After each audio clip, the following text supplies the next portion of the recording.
বন্ধুরা, আজ আমি চলে এসেছি ফের একটা নতুন রেসিপি নিয়ে। তবে নতুন রেসিপি বলতে, আর এখন তো গরমকাল পড়ে গেছে, গরমে টকটাকে প্রচুর পছন্দ করে সবাই এই চাটনি। তা আজ আমি আমের চাটনি বানাবো। দেখো, দুটো আম নিয়েছি, আমের আচার বানাবো। তো এই আচার টক ঝাল খেতে, এই আচার হবে ঝাল ঝাল টক টক। তবে এই গরমে শেষ পাতে খুবই ভালো লাগবে। দেখো, দুটো আম নিয়েছি, দুটো আমের এই আচারই তুমি এখন অন্তত 15 দিন খেতে পারবে। এই দুটো আমের আচার কিভাবে বানাই তোমরা আমার সঙ্গে সাথে থাকো। দেখো, এই দুটো আমকে আমি এখন ছাড়িয়ে আর সাইজ মতো করে কেটে নেব। উনুনে কড়া বসিয়ে দুটো আমের জন্য দুটো শুকনো লঙ্কা, লঙ্কাগুলো কিন্তু একদম জার্মানি। দুটো আমের 4 খাদি লঙ্কা হয়েছে। এখানে বাটিতে মৌরি নিয়েছি এতগুলো, ধনে নিয়েছি এই পরিমাণে, এইগুলো 1.5 চামচের মতো করে হয়েছে। এখানে মরিচ নিচ্ছি 1 চামচ, এও 1.5 চামচের মতো জিরে। তাহলে ধনে, মৌরি, জিরে, লঙ্কা। এখানে 5 রকম মশলা দিয়েছি।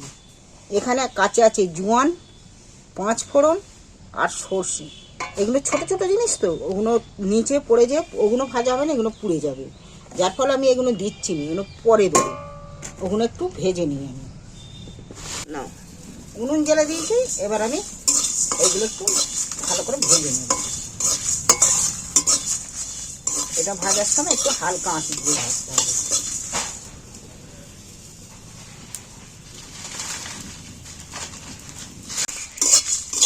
আমি যেই মশলা আচারটা বানাবো, মশলা আচারটা দেখবে দোকানে, অনেক আচারের দোকানে আচার পাওয়া যায়। সেম এই আচার তোমরা খাবে, কিন্তু এই আচারটা খুব সহজেই বানানো যায় ঘরে। এবার আমার ভাজা হয়ে গেছে, সেন্ট উঠে গেছে। তবে সর্ষেগুলো দিয়ে দিচ্ছি।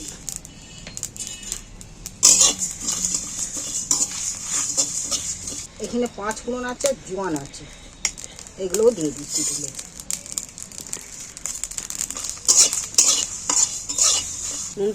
একই সাথে বিন নুনও আমি 2 চামচের মতো বিন নুন নিয়েছি, বিন নুনও দিয়ে দিচ্ছি।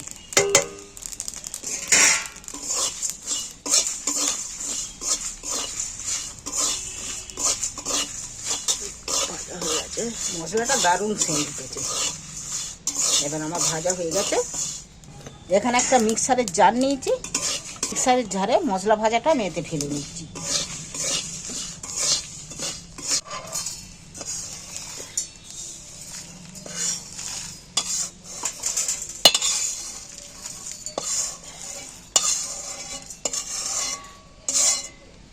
মশলাটা একটু ঠান্ডা হলে আমি মিক্সারে দিয়ে নেব। অল্প একটু বিন নুন চারধারে লেগে আছে, আমি কিন্তু ফেলছি নি, সেই বিন নুনের উপরেই আমি দিয়ে দিচ্ছি তেলে। আমি তেলটা একটু হালকা গরম করে নেব। বেশ খানিকটা তেল দিয়ে দিই। এইবার আমি আম দুটোকে কেটে নিচ্ছি সাইজ করে।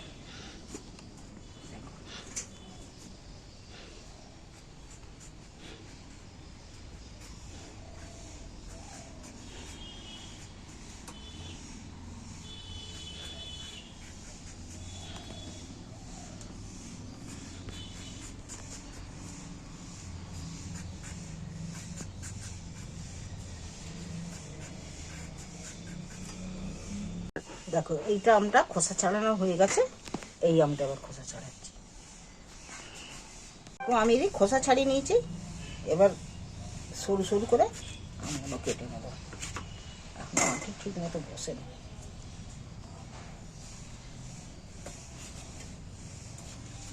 দেখো, এইভাবে সরু সরু করে কেটে নেব।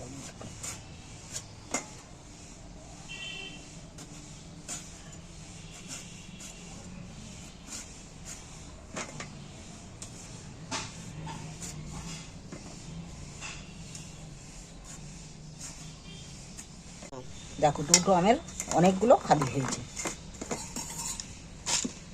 আঙুরটাকে আমি কেটে ভালো করে একটু ধুয়ে নিচ্ছি। আমি এখানে একটা সাদা রুমাল নিয়েছি, এই রুমালের উপরে ধোয়া আমগুলো আমি তুলে নিচ্ছি।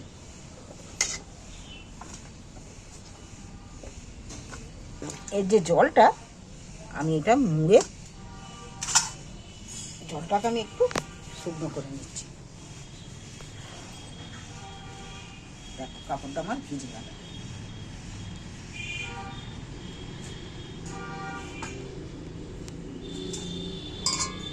দেখো আমের গায়ের জলটা কিন্তু সবটা শুকনো শুকনো হয়ে গেল। আমি এখানে একটা বাটি নিয়েছি, গামলি বাটি নিয়েছি, এর মধ্যে আমগুলো তুলে নিচ্ছি। আমগুলো দেখছো কাপড় দিয়ে জলটা শুকনো হয়ে গেছে।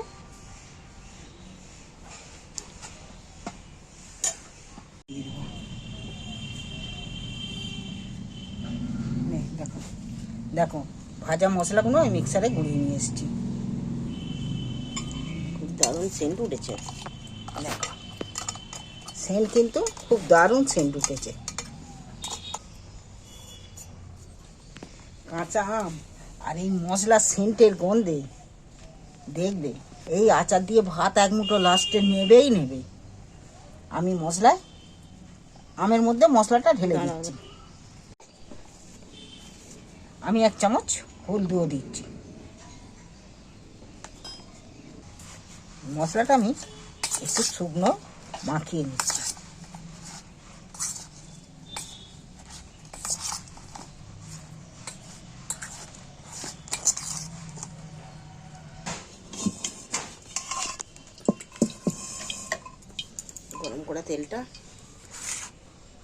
গরম করা তেলটা আমি এর মধ্যে দিয়ে দিচ্ছি।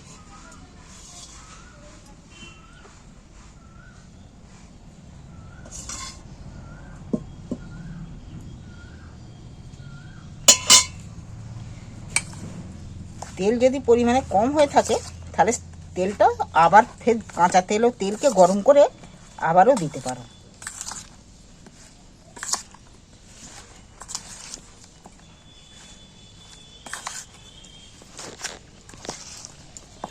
এইটাকে এবার একটু রোদ খাইয়ে একটু রোদের মধ্যে 2 দিন রোদ খাইয়ে নিতে হবে। রোদে দিলেই তাহলে আমটা মজে যাবে। তখন এই মশলাই 1 টুকরো করে পাতে পড়লে না একেই চেটে চেটে ভাত খাওয়া হয়ে যাবে। এইভাবে আচার কিন্তু ঘরেই খুব সহজেই বানিয়ে নিতে পারো।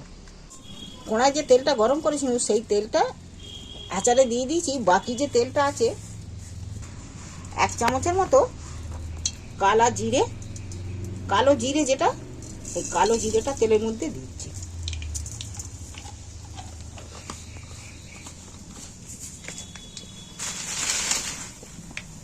কালো জিরেটা আমি একটু ভেজে নেব।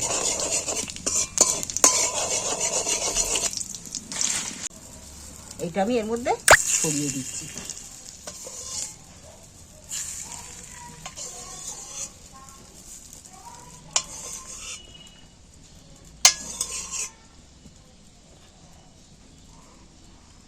তেলের সঙ্গে একটু মিক্সড করে নিচ্ছি আমের সাথে।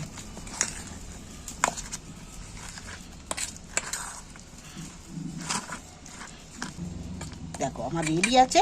আমি একটু এটা রোদের মধ্যে বসিয়ে রাখছি। এই আচার যদি ভালো লেগে থাকে অবশ্যই আমার চ্যানেলটা সাবস্ক্রাইবার করে দিও।